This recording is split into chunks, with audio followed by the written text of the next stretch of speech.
اور اگر رمضان کا مہینہ تو پورا معافی کا مہینہ ہے کہ دوزخ کے دروازے بند ہو جاتے ہیں، جنت کے دروازے کھول دیے جاتے ہیں، شیطان قید. اب دیکھتے نہیں نمازی کیوں بڑھ جاتے ہیں رمضان شریف میں؟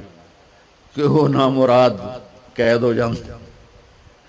تو کسی کو زنجیروں میں باندھا ہو وہ چل تو نہیں سکتا، چھوڑ دو زنجیریں تو چل پڑے گا.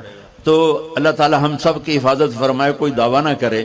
لیکن جو تھوڑا سا غفلت میں ہوتا ہے تو ایمان کمزور ہوتا ہے، انہوں تو شیطان بن کے جامع نہیں دینے. جمعے جاواں گے، جمعے کئی جمعہ بھی نہیں پڑھتے، عید تے جاواں گے، کوئی عید بھی نہیں پڑھتا. یہیں یہ ایک نگینہ سینما کے مالک نے بیان کروایا تھا اور اس نے بعد میں اس سینما کو گرا دیا. آج کل وہ کینیڈا میں ہوتا ہے. تو وہ سینمے کا جو تھا نا مینیجر، وہ میرے پاس آیا، کہا مولانا آج میں پہلی نماز پڑھی ہے. وہاں ہم نے مغرب کی نماز پڑھی، اس کے بعد بیان ہوا. بیان کے بعد وہ اتنا ہنگامہ ہوا کہ رش بہت تھا، تو وہاں نماز پڑھی نہیں جا سکے. ہم نے کہنے لگا میں چل رہا تھا میرے ساتھ ساتھ، مولانا آج میں پہلی نماز پڑھی. میں نے کہا کیا مطلب؟ کہا جی یہی کہ آج زندگی دی پہلی نماز پڑھی. ہوگا راؤنڈ اباؤٹ 40-45 سال کا. میں کہا پہلی نماز؟ ہاں جی پہلی نماز. جمعہ پڑھے؟ نہیں کدی نہیں. عید؟ نہیں کدی نہیں. آج پہلی نماز توڑے پیچھے پڑھی ہے. شیطان جب قید ہوتا ہے تو زنجیریں کھل جاتی ہیں تو نمازی بڑھنا شروع ہو جاتے ہیں. اس کے بعد جو گھٹتے ہیں نا تو شیطان کی وجہ سے نہیں، اپنی عادت اور سستی کی وجہ سے. پہلے 2-3 دن بڑا جوش ہوتا ہے، پھر اس کے بعد گھٹتے ادھے کو پھر نکل جاندے ہیں، ادھے رہ جاندے ہیں.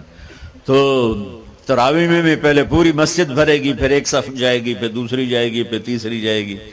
تو بھائیو یہ رمضان آ رہا ہے، دیکھو میں ہاتھ جوڑتا ہوں، نماز 5 وقت سارا سال فرض ہے، لیکن روزے کی برکت سے کیا ہوتا ہے؟ شیطان قید ہو جاتا ہے تو وہ سارے بھاگے بھاگے آ رہے ہوتے ہیں. اللہ سے مانگ لو اس رمضان میں کہ یا اللہ ایسی توفیق دے کہ موت تک نماز نہ چھوٹ.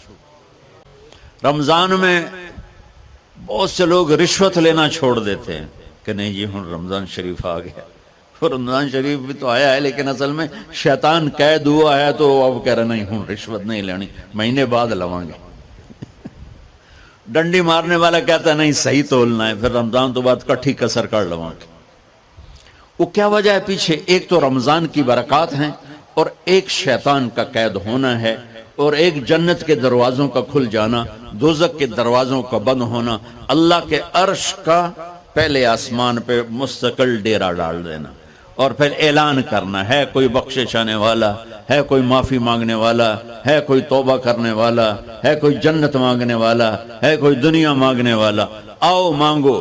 اور ایک فرشتہ اعلان کرتا ہے اے بھلائی کے چاہنے والے شاباش آگے بڑھ، اور دوسرا فرشتہ اعلان کرتا ہے اے برائی کے کرنے والے بس کر اور واپس آ جا، بس کر اور واپس آ جا. رمضان کا مطلب ہے جل جانا، رمضان کے لفظ کا مطلب ہے جل جانا.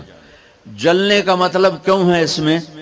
کہ رمضان میں اللہ سارے گناہوں سے اپنے بندوں کو پاک کر دیتا ہے اور ان کے گناہوں کو جلا دیتا ہے، جس سے وہ پاک ہو کر جو سونا آگ میں جل کے خالص ہو کے باہر آتا ہے، روزہ رکھنے والا بھوک کی آگ میں جل کے خالص ہو کے باہر آ جاتا ہے، اللہ اس کے سارے گناہ معاف فرماتا ہے. دھیان نال سنیں، سب سے اعلیٰ درجے کا مسلمان، میرے نبی کا جواب، جو سارا دن مصلی پہ بیٹھا رہے، جو ہر سال حج عمرہ کرے، جو مسجد سے نہ نکلے، جو رات کو قرآن پڑھے، دن میں روزے رکھے. نہیں، سنو غور سے سنو، من سلم المسلمون لسانہ ویدہ، سب سے اعلیٰ درجے کا مسلمان فیصلہ بات کا وہ ہے جو اپنے مسلمانوں کو تکلیف نہ پہنچائے، جو ہاتھ اور زبان سے کسی کو تکلیف نہ پہنچائے، وہ سب سے اعلیٰ درجے کا مسلمان ہے. سبحان، کیا بات. میرے نبی سے ایک صحابی نے پوچھا یا رسول اللہ، ہمارے محلے میں ایک خاتون رہتی ہے، رات کو تہجد پڑھتی ہے، دن میں روزے رکھتی ہے، پر اس کی زبان بہت سخت ہے، بہت بےزتی کرتی. آپ نے کہا جہنم میں جائے گی. کہا جی ایک خاتون ہے جو نہ نفلی روزہ، لیکن اس کی زبان کا بول بڑا میٹھا ہے، کہا وہ جنت میں جائے گی. تو سب سے اعلیٰ درجے کا مسلمان کون ہے جو کسی کو تکلیف نہ پہنچائے؟ پھر اس نے پوچھا ای الایمان افضل، سب سے اعلیٰ درجے کا مومن کون ہے؟ تو آپ نے فرمایا حسن الاخلاق، جس کے اخلاق اچھے ہوں وہ سب سے اعلیٰ درجے کا ایمان والا ہے. کیونکہ تکلیف نہ پہنچانا اخلاق کی ایک صفت ہے، اور اخلاق کی بے شمار اقسام. میرے نبی نے فرمایا اچھے اخلاق 360 صفات کا نام ہے. ایک صفت بھی کسی مسلمان مرد عورت کے اندر ہوگی تو جنت میں چلا جائے گا. سامنے ابو بکر بیٹھے تھے، کہنے لگے یا رسول اللہ کو میرے اندر بھی ہے؟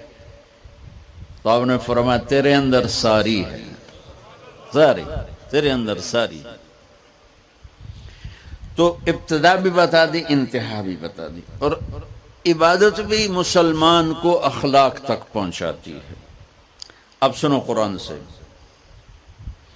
اللہ تعالیٰ انسان کسے کہتا ہے؟ ایمان والوں کو. ان الذین کفروا من اہل الکتاب والمشرکین فی نار جہنم خالدین فیہا اولئک ہم شر البریہ. سب سے بدترین مخلوق وہ ہے جو اللہ کو نہ مانے، جو اللہ کے دین کو نہ مانے. آپ نے کہا وہ سب سے بدترین مخلوق. تو لا الہ الا اللہ محمد رسول اللہ ہمیں انسانیت میں داخل کرتا ہے. انسان ہے ہی وہ جو لا الہ الا اللہ محمد الرسول اللہ کا کلمہ پڑھتا ہو. میرے رب کے نزدیک نماز کیا ہے؟ ان الصلاۃ تنہی عن الفحشاء والمنکر.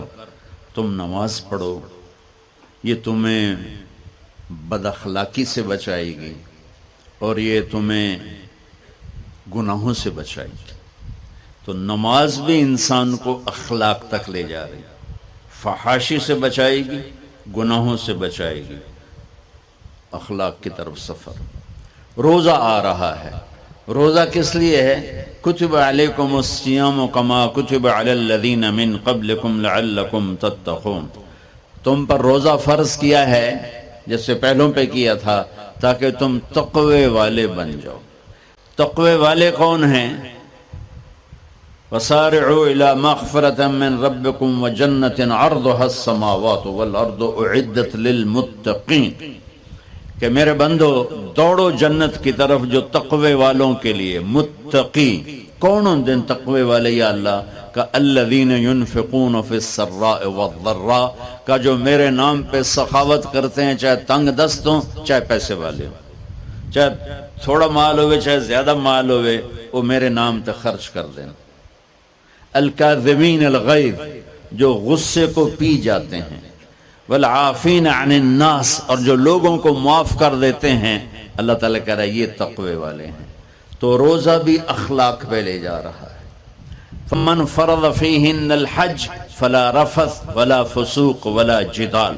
میرے رب نے کہا حج کا ارادہ کر لیا ہے تو زبان کی گندی، زبان کا گندا لہجہ اور زبان کے گندے بول سے بچو، لڑائی سے بچو، گناہوں سے بچو.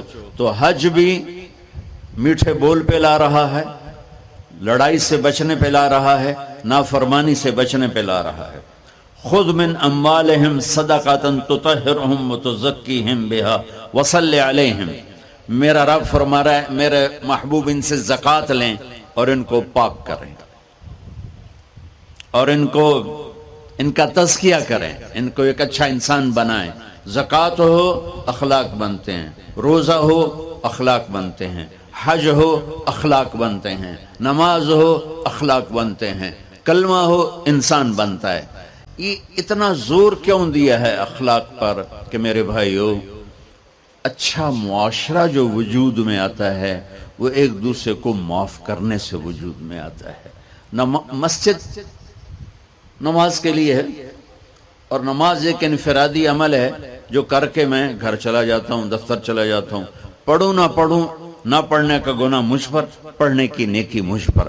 لیکن اگر میرے اخلاق برے ہیں، روزہ میری چیز ہے، رکھوں اجر، نہیں رکھوں پکڑ، زکوٰۃ دے دوں اجر نہ دوں پکڑ، حج کر لوں اجر نہ کروں پکڑ، صرف میری ذات سے کے گرد ہے نماز بھی، روزہ بھی، حج بھی، زکوٰۃ بھی۔